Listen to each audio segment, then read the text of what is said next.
Good afternoon, everyone. Welcome to the MotoAmerica AMA/FIM North American Road Race Championship. It's the Honda Superbike Showdown of Wisconsin. We're at Road America in Elkhart Lake, Wisconsin. My name is Greg White. I'm sitting alongside Jason Prigmore, who's two-time AMA champ, two-time FIM World Endurance champ. And joining us down on pit lane will be Christy Emmons. But right now, Jason, we're looking at a wet track, which is unusual because so far this weekend, it has been completely dry. Riders knew rain was coming, but they tried to put down very fast times, Jason, and that led to, well, a disaster for one rider, Josh Day. Yeah, and it's just a shame because Josh is just coming back from Atlanta, and his big crash in Atlanta. As we see, he's coming into turn 6, and just a horrifying looking accident. Now, I can tell everybody at home he did have a big concussion, but no broken bones, I'm happy to say. Now, if you look at him, when you're coming up this hill, Greg, underneath this Corvette sign right at this particular point, you're on the brakes hard, and if you can release the brakes a little earlier than Josh did, it would have been good. Where you're looking now, all that energy from that little slide at the top has gone, that rear tire is now on the inside of the motorcycle. So what's it going to do? He's still trying to brake. You can see his body position. He knows he's in a little bit of trouble. All that energy gets extended to the other side. Now, he is in full lock right here. This is the worst position possible for any of us, any riders at all, because that tire is going to get some grip. All that energy that's gone through that shock now, it has to get released somewhere, and it gets released in a big way. You can see that rear tire come off the ground, and Josh hitting his head right there. That is as horrible as anything I've seen. He was up 10 feet in the air, and this is the second time this year we've seen Josh with 2 gigantic high sides. Now, this one was coming in as a product of the racetrack. Not the track was bad, just as you come up over the top of a crest. I'm just happy to say that Josh is good. He's such a tremendous young guy, and it's horrendous to see such a big accident like that, especially 2 of them on the trot. And we'll go back, and as we're talking, Greg, the crash in Atlanta was very big. Josh has had kind of a really difficult year. This is earlier on in the season at Road Atlanta, and there's another high side crash. Now, Josh hit his hand and broke his hand and not his head, but that was a different kind of high side. Different kind of high side. He got to the apex of the turn there, and you see this one here. This is this morning. This is on the way in, and this is the worst kind, Greg, because when you run off into a corner and you high side on your entry, a lot of times you're carrying a lot more speed. When you get to the apex of a corner and you high side due to acceleration, that is something that you're controlling. Now we're getting ready for Superpole 2. Unfortunately, Josh isn't going to be in this one. We're going to watch this whole session in the wet. This is going to be the first time that these riders have seen these wet conditions except for 2, Greg, and who are those? 2 riders that transferred from Superpole number 1, Claudio Corti and Hayden Gillim. Exactly. In a last-ditch effort, Hayden Gillim makes his way to Superpole number 2. So right now, the green flag is flying, and riders will head out onto the course. And as we look at this, you know, getting back to letting people kind of know what Road America is all about. Road America is 4 miles long. This is our longest circuit. So these guys get 15 minutes to go down and run fast lap times. Now, a quick lap time around here, 2:12 this morning. We saw it at Cameron Beaubier. Generally, you're going to probably see these guys, I reckon they're probably going to get into the low 2:30s. The guy that you see on your screen right now, number 71, I think has a gigantic advantage in this session because he came from qualifying number 1. The fact now that he's able to go in and communicate with his team and say, hey, these are what I feel. These are the changes I'd like to make on my bike. Everybody else here, they're probably going to stay out the whole time on their rain tires. They're not going to be able to have the time to be able to come in and actually make a change. Claudio Corti, I think, is going to have a bit of an advantage. I wouldn't be surprised to see him put it on the front row. There's a good look at the number 1 plate on the Monster Energy Graves Yamaha. That's Cameron Beaubier, who comes back from racing World Superbike last week in England. And surprisingly enough, it never rained in England. It was completely dry. So right before, or actually as the rain was falling earlier, I said to Cam, oh, you got an advantage? How was England? He goes, completely dry. Can you believe that? Yeah. So Cameron Beaubier just on his normal rain setup right now. Full rain tires. If you're joining us for the first time here on BN Sports, the MotoAmerica Superbike Championship. Rain tires are completely different than the slick tires they usually race on. They're softer rubber and they're deeply grooved to channel water away to create as much traction on this racetrack as possible. As now we get a better look at some of the other riders in the field. And there's Claudio Corti, by the way, the 71 right there on that red and silver motorcycle. He's got a second go at it. This is his second 15 minutes in the last 35 minutes. And the thing about Claudio that I would have thought was, I don't want to put myself in and around any other riders because I don't want them to see how fast you can actually push. These guys all sat there and watched TV. They saw those guys going around. They can get an idea of what kind of grip is on the track. You know, Josh Hayes looking here, Bobby Fong. We saw Danny Essick before that. They were watching TV very intently to see how Q1 went. how fast Corti was going. They have an idea of what the lap times are that they did. So when I say that Claudio's got an advantage, the only advantage he really has is the ability to be able to come in and actually make a change to his bike to make it better. These guys have taken a bit of a shot in the dark, but they're going to know what kind of lap times are going to be capable. You can see Josh running it in very, very tight down into Canada corner. It's one of the few turns on the track that still has quite a bit of the old little sealer strips and things like that. So he's just got inside of that sealer. But you can see Josh is going to get up to speed very, very quickly. And once they get around on that first lap and see what their lap times are, they're going to be able to judge their pace after that. So 12.5 minutes to go, and we still haven't seen one lap yet, Greg. Josh Hayes, number 4, coming up now past David Anthony on the 25. 69 is Danny Eslick. Now, one of the conversation points this year has been riders in this particular class, especially on the super stock machine, as you see those red backing on the number plates right there, trying to latch on to Superbike riders and tow them along for faster lap times. Completely legal. What's not legal, of course, is touring, which means in the middle of a session sitting up and waiting for a tow. But with this situation with the rain right now, no matter how much Danny Eslick would like to get on the back of a Superbike and have that extra speed, sometimes in these conditions, man, it's nearly impossible. As you can see that Josh Hayes has already broken free of David Anthony and Danny Eslick. Yeah, and these conditions change everything when it comes to getting a tow. You know, at MotoAmerica, we can draft here, so it's pretty important. If this was a dry session, you'd want to be out there trying to get a tow, getting a draft, getting something. You should see Claudio Corti in the background getting by Danny, but this is Josh going down into turn 4, turn 5 right now. The hardest braking zone that we have here at MotoAmerica, straight downhill. Now, he's going to come out of turn 5 and go up this hill. This is the hill that we saw Josh Day going up just now, and you can see how it crests at the top, right where Josh is now. That's where Josh Day got himself into a little bit of trouble in the dry. Going back to what you said, though, you can see Claudio Corti. He's like that perfect distance behind Josh right now. He can kind of see how far Josh is out in front, but you can see Corti catching him already, only because he's done 5, 6, 7 more laps than Josh Hayes has done. The Aprilia is a Superstock 1000 machine, not quite as much horsepower or punch, I guess, electronically as they allow the Superbikes. Superbikes, you can do a couple more things to the motor, which gives them a little bit more acceleration. But still, if Claudio Corti can get in Josh Hayes' draft in these conditions, it's really going to prove beneficial. I don't know if Claudio, let's look in the background here and see if we see him. I don't know if he made a mistake in turn 8. I don't see him. I don't see him back there. So like he's out. He might have gone into turn 8 a little bit too fast, and that's devastating. I'm hoping he just ran straight and he can keep going. We see purple on our screen all the way across right now for Claudio up until that point. So it looked like he maybe didn't make it through turn 8. It's paved out there, so it's very well that he could have ran straight. But Josh is now down in the bottom of the racetrack where we come down into Canada corner, and you can see where he's entering. There's a little bit of sealer to the left of that entrance. You can see it kind of shiny out there, and the riders in the dry are going over that. In the rain, they're respecting it. Now you're looking at a full-blown factory Superbike, the Monster Energy Graves Yamaha of Josh Hayes. We had a chance earlier to talk to Roger Hayden, who's on the Yoshimura Suzuki, who I'm sure we'll get a shot of later on as we're looking at this session. But, you know, Josh Hayes and his team, they do something similar. As it relates to the motorcycle, from the dry setup to the rain setup, you're talking about softening the bike up, changing springs, changing compression, changing rebound. There's different clutch settings in terms of how the slipper clutch works. There's different electronic settings. They take power out of it. So, yeah, it's the motorcycle you're looking at, but when it comes to a rain setup, this motorcycle is designed to do what, Jason? Well, this bike here now is designed, it's designed to be a little bit softer, a little bit more applicable to these conditions. The whole purpose of being able to have so much adjustment is to be able to, when it gets to conditions like this, they have to be able to understand that they're not putting as much load through the suspension and into the tires and things, as we see a 233.9 right off the bat for Josh Hayes. 233.9. To put it in perspective, Cameron Beaubier second, almost 5 seconds behind at a 238.9. Oof. So you can see. But this guy here, he's going to go put down a lap right now. He's just done his first one. He's got the thing backing in. The hard part, Greg, is you see somebody like Josh Hayes come right out of the box with so much experience, with such a great crew. He comes out and does 233.9. You want to come in and make a change if you don't feel like you can get to that time. But these guys just don't have the time to do it. Claudio Corti did make it around, incidentally, so I was glad to see he didn't fall over. All right, so right now in qualifying, it's Hayes. Left-hand part of your screen, you see the HAS.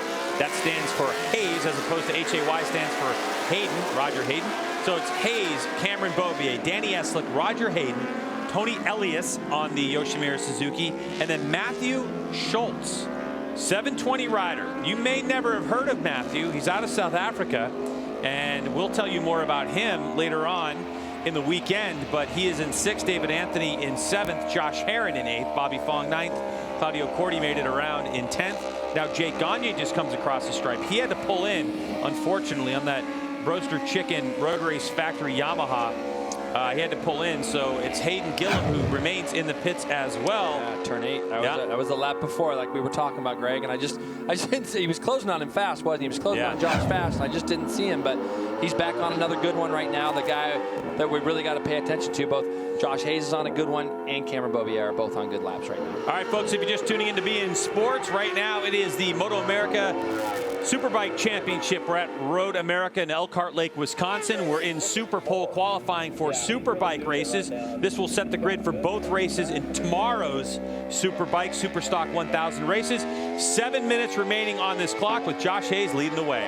One thing I want everybody at home to pay attention to, you can see it really well with Josh Hayes' green gloves. He's going to come across start-finish line here. Now, if we go down into turn 1, I want you to pay attention to how early he gets his downshifts done. That throttle's going to get rolled off. He's already going down through the gearbox, and you'll see his hand is back on the grip even way before he gets into that corner. It's a good rule because in this kind of conditions, we can't brake as hard as we can in the drive with that front brake. So if we get our downshifts done a little bit earlier, it gives us a little chance to have a little bit of something there that's going to help slow the bike down. As we see Danny Eslick on his Superstock bike run up into 3rd place. So Danny Eslick in 3rd, and there goes Cameron Beaubier. So the order shifts as Claudio Corti also now into the 36s. So Hayes leads the way at a 32.3. These are 2-minute times, okay? 2:33.6, 1.2 seconds back is Cameron Beaubier. Now 3 seconds back from Cam is Claudio Corti on the Superstock 1000 bike. As now Roger Hayden moves up to 4th fastest at a 37.8. Danny Eslick sits in 5th spot. Matthew Schultz, the South African, in his 2nd race in the U.S. ever, is sitting in 6th. We'll tell you more about that. 7th is Bobby Fong.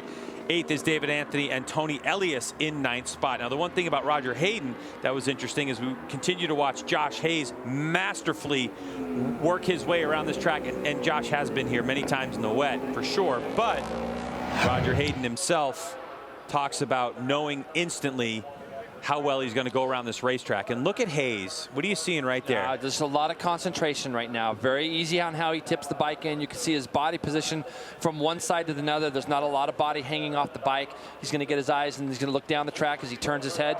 Made me look good there, Josh. Thank you very much. But he's looking for his exit. He's trying to get as much of that rear rein Dunlop on the ground as he can under acceleration. You can see the bike still wheeling. The track now, Greg, looks like it's actually starting to dry up. The only guys busier than the riders right now, because we have such a short session, are the guys doing the actual pit boards, because Josh is going to come back around right now and see P1, but it's going to say 1.2 seconds ahead of Cameron. So he's going to continue to keep trying to push, and Josh is on another incredibly fast lap as we look. He's got 2 corners to go. This is all uphill. You come up this steep hill, and now you're coming into the final turn 14. And all that new pavement just gives you so much confidence. Like you said, Josh has been here many times, and I dare to say that he probably hasn't seen the track any better than it is right now. I know that pavement's new last year. I didn't get to see that, but it's just nice because I know how bad those areas had been in the past. As Josh comes across to the 2:30.9, and right now Cameron cannot respond to that lap time on this specific lap. We know that because we have splits. This racetrack is broken up into 5 different sectors, and it's a way for the teams to look at each sector and see where's the bike or rider working well versus the other people. We can see it on our screens. A purple time means outright fastest. Green times mean personal best. And we can see that Cameron Beaubier is going quick as he comes across the stripe. He betters his time, but still 1.6 seconds behind his teammate Hayes, as Roger Hayden now displaces Claudio Corti. So Hayden moving up into the 3rd spot at a 2:35.5, 2.9 seconds adrift of Beaubier. So right now the front row is looking like Hayes, Beaubier, and Hayden. Poor Cameron, that happened so early. The bike's really loose on his entry coming in. You can see the bike backing in. The problem is it goes right back to where that energy gets dispersed. If that bike snaps back underneath you as you start to tip the bike in, it just disrupts the way the whole chassis is going to work. And when you have limited traction, something like that can happen really quick. And he just lost the rear at the apex of turn 3. So that's his session done. When you look at with 3 minutes to go. That said, he's got almost a 3-second gap to the guy behind him, which is Roger Hayden. But his that happened very early. His second crash of the weekend for the reigning champ, Cameron Beaubier, early on in the dry yesterday. He lost one down in turn 5. Of course, he was on a different tire, Pirelli tire in World Superbike. Here's a replay. Now he's going to like watch him get his downshift. He's got a downshift done. He's got auto blip, so he gets that downshift done. Now he's in there. The bike gets a little out of shape, but now he's carrying just a little bit too much speed. When that bike goes sideways on your entry, you can't pull the front brake lever on as normal as you'd be able to if it was dry, Greg, to get those wheels back in line. And when he started to tip the bike in, it just lost the rear a little bit. I feel bad. I mean, that crash started really over the crest of the hill. It started that early, yeah. And this is one of those things when you look at auto blip and you know, being kind of old school, like this guy is here. We've seen Josh using his clutch a lot. You can control the amount that bike backs in when you can use your clutch. So when you start to use the clutch and you release it, you can see Josh using the clutch with his 2 fingers there. His bike's going to be just like Cameron's. Cameron's bike looked to me like he had auto blip. He didn't have his hand over the clutch at all. So when you just go from third and you back shift into second while you're transferring weight to the front of that bike was backing in. If you've watched Josh this session, we haven't seen his bike back in hardly at all. And you'll see it again when he comes down to turn 1 as he runs another very fast lap. 2:30.902, faster again. But look at the way his bike's in line as he tips it in. And if we follow him all the way down to turn 3, you're going to see that he's going to use that clutch as a mechanism to keep those wheels in line. If it starts to back in at all, he can control it. Now look, see how straight line his bike is. There's no backing in. As he tips the bike in, his wheels are underneath him, and he's going to be able to get the best drive out of turn 3 he can. Jake Gagne right now in 6th position on his Superbike. Boy, Jason, we actually have had conversations off camera about it. The situation with the Broaster Chicken Road Race Factory Yamaha R1. This is the reigning Superbike champ, or Superstock 1000 champ, I mean, as Tony Elias now goes into 2nd position at a 2:32.5. So the Spaniard, look at that save. Big save. Goodness. But what you're saying, Greg, yeah, you're exactly right. We've expected Jake to do a little bit better this year, and you can see just by that there that they're still working on getting this bike better and up to speed. This is one of the most talented kids we have in our series. He's a great guy, multitasking guy, can ride motocross, as we've said in the past. Oh, yeah. And you know what? The thing with this team is that they're working on electronics from the World Superbike paddock. It's a Magneti Marelli system. They're the only ones in the United States working on it. There isn't much resources right now for them to work on it. So they're learning this system themselves, and they're trying to make it work. As here's a look at the 169 of Hayden Gillum, who has yet to turn a lap in this particular session. And poor Hayden Gillum. 3. That almost, I mean, if I didn't know any better, I'd almost think that there's something on the track there, because that thing snapped around on him as fast as it did. It looked like he got a little ouchie on his elbow, too. Yeah, that was a bummer. That's no good, as we see Josh just continuing to plug away. And one of the things we'll say about Tony Elias, I think, is good, is that after our last round, the Yoshimura Suzuki team did go down to Dunlop and do some wet weather riding and some testing. And they really did it so that Tony could get a little bit more accustomed to the Dunlops in the wet conditions. And, you know, talking to Roger a little bit about that, you know, he was talking about it, how that was basically just to get Tony a little bit more comfortable. But they did do a little bit of wet weather riding down there. So continue to look at Josh Hayes here as the checkered flag is waving. So Josh Hayes coming around, a 2:30.902, the fastest lap so far in this session as he sits on pole position.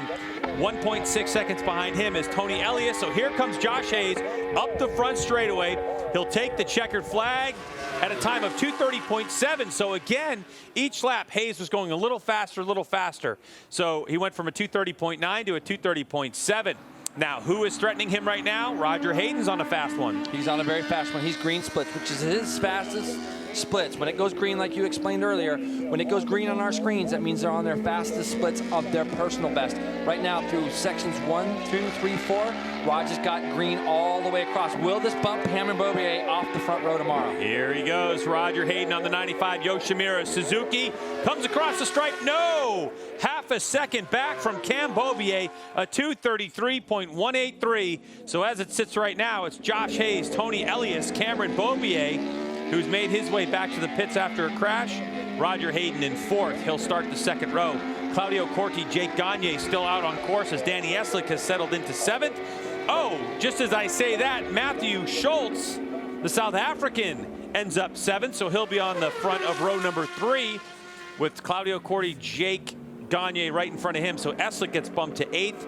Josh Herron in 9th. Bobby Fong in 10th spot. David Anthony in 11th. And Hayden Gillum in 12th spot in this session. Hayden not getting a lap. So Tony Elias right there, and trying to pop a wheelie, I guess. Hey, Tony, you got too many electronics on that bike, Tony. It's the old wheelie control was preventing him from doing any wheelies. But love the Captain America helmet, by the way. Right, and he's probably really happy because for him to be second, we saw this championship change dramatically in the rain in New Jersey, didn't we? Yeah. And it really hurt him and Raj. So for the fact that they went down there and Yoshimura committed to going down to Dunlop and doing some wet weather riding, again, this is Tony Elias' first time he's ever seen the track. So the fact that he's able to come here and then do as well as he has in the rain today, it's a big confidence boost for them.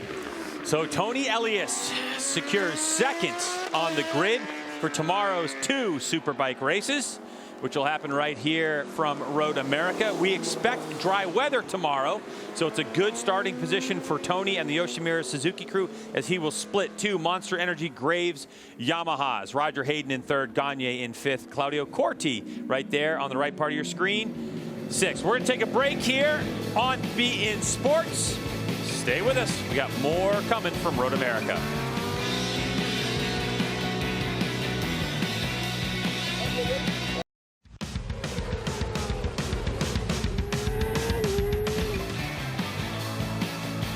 An entertaining Superpole number 2 session in the books here at Road America in Elkhart Lake, Wisconsin. Setting the stage for our grid for 2 Superbike Superstock 1000 races tomorrow as Josh Hayes secures pole. And he's now with Christy Emmons. Christy? Josh, that was a great Superpole, great lap times. Tell us about it. Yeah, you know, considering how difficult the conditions are to go out there and try to figure out how good a track is in qualifying on a wet surface was pretty tough. But the track did a great job of cleaning up a lot of the problem areas like turn 5, 6, turn 8. And so I watched Cordy and the guys in the first qualifying session and had a good idea of what I thought I could do and just tried to figure it out and plug away a little bit lap after lap. I made a few mistakes on a couple of laps, but overall I'm pretty happy with how it went to get up to speed quickly. And, you know, in the dry, I don't think I had pole position time. I don't think I had it in me, but to get another pole and get a chance for it in the race, I'm excited about that. Thank you. All right, so congratulations to Josh Hayes on that run. I mean, that was quite impressive, Jason. Yep, and right here, look at that bike backing in, but he's still got his hand on the clutch like we were talking about earlier. He's kind of being able to help control that, but this is in the little area down at the bottom of the hill going from left to right. That's where our great slow motion camera is down there. We can really get a look into his eyes as he turns his head. Yeah, that's the thing about a clear visor, isn't it? Great, isn't it? Yeah, you can see Josh looking up the road, and he's trying to, if you look at that rear tire under acceleration, you can see the profile, how flat it gets by how much grip you can actually put into the ground, even in the wet. As we got Christy, I think Scott Tony Elias down there for us. Yes, we've got Tony. Tony, this is your first time at Road America, and you're second on the grid. How do you feel? Well, I feel more than happy because we improved a lot. The bike, the setup for this morning. I was in a great condition for the race, for the setup, but finally the qualifying, it has been rain, and for me it's a difficult situation. I suffer a lot in the other races. Finally, we found a very great setup. My team works really good on this bike, and for me the target was being in the front 3 rows. Then finally I'm second, he's front row. Hey, I'm really happy. Congratulations. Good for Tony. What a big smile on his face. He's such a nice guy. He is a great guy, and he's got his new helmet, like you said, his Captain America helmet, and he seems like he's really enjoying himself over here in America, and he's done a great job for the Yoshimura team, and I think that this is going to give him a lot of comfort and confidence moving forward in the wet. You know, he's obviously, it looks like he's probably on his in lap on this particular slow-mo that we're looking at, but Tony's always happy. You know, yeah. I've heard of Tony for so many years in MotoGP and things. The fact that he's doing as well as he did today is great. All right, let's go down to Christy with Cameron Beaubier. There he is. Cameron, you went down out there, but you're still in the front row. How are you feeling? I feel all right. I mean, I got kind of jumbled up with some other riders there the first couple laps, and I was able to get clear of them, and I was just kind of pushing to do a good lap. I know I saw Josh. I mean, he was almost 2 seconds faster than me, so I was like, all right, I need to get going, and I just made a little mistake in turn 2. I feel bad because I threw one down the road yesterday. So yeah, I just want to say sorry to my team, but other than that, I feel like we have a really good pace in the dry, and really looking forward to tomorrow. Good luck. Thank you. All right, so yeah, congratulations to Cam. And yeah, he threw one down. His team working hard. They had to swap the motor out of that bike. They said it was just time, though. But a good look at Cameron Beaubier. He's not going to let that crash affect him at all. No, and in these kind of conditions, little stuff like that can happen, and it can happen quickly. We saw it happen to him, and then we saw it happen to Hayden Gillum directly after in the same corner. And as we'll go through the field here, we can see it getting a little brighter out there, Greg. Josh Hayes, Tony Elias, and Cameron Beaubier are on our front row. Raj Hayden, Jake Gagne, great job in fifth place. Yep. Claudio Corte, who came through that first one all the way up to 6th. The first of our super stock riders. So 1 through 3, 4 through 6, 7 through 9. That's going to be rows 1, 2, and 3 as we start 3 across here. And congratulations on a 3rd row start there for Matthew Schultz from South Africa, fill-in rider actually, and we'll tell you more about him tomorrow, no question about it. Josh Aaron, I'm sure, disappointed with 9th, but a tough 15 minutes. Keep in mind with those super stock bikes, you only have one bike, so they've got to switch the entire bike from dry to wet, where super bikes, they can set 1 to wet and 1 to dry. Bobby Fong, David Anthony, and Hayden Gillum going to be your row number 4, as Hayden will be able to hold on to his time that he set in Superpole number 1. All right, we're going to take a break on beIN Sports. We'll be back with more. Stay with us.